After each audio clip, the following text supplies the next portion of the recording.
আসসালামু আলাইকুম, আমি Kaniz Fatema, clinical physiotherapist. PLID, prolapse lumbar intervertebral disc.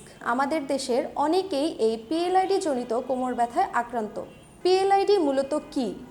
আমাদের কোমরে থাকা ভার্টিব্রার মধ্যবর্তী স্থানে রয়েছে ইন্টারভার্টিব্রাল ডিস্ক, যার ভিতরে রয়েছে নিউক্লিয়াস পালপোসাস এবং বাহিরের দিকে আছে অ্যানুলাস ফাইব্রোসাস।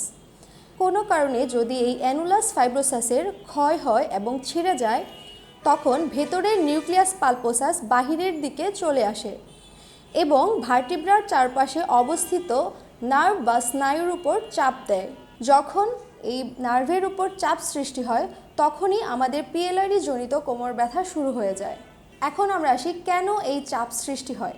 দীর্ঘদিন যাবৎ সামনে ঝুঁকে এবং দাঁড়িয়ে কাজ করলে এবং ভারী কোনো বস্তু তোলার সময় কোমরে চাপ পড়লে পিএলআইডি জনিত ব্যথা সৃষ্টি হতে পারে।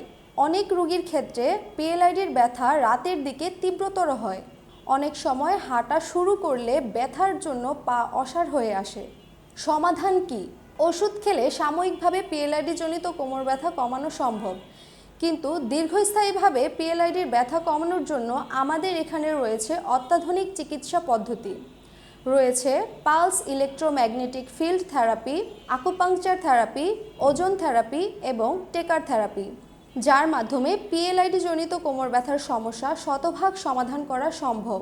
তাহলে যারা পিএলআইডি জনিত কোমর ব্যথায় ভুগছেন, তারা চিকিৎসা ও পরামর্শের জন্য আমাদের সাথে যোগাযোগ করুন। ধন্যবাদ।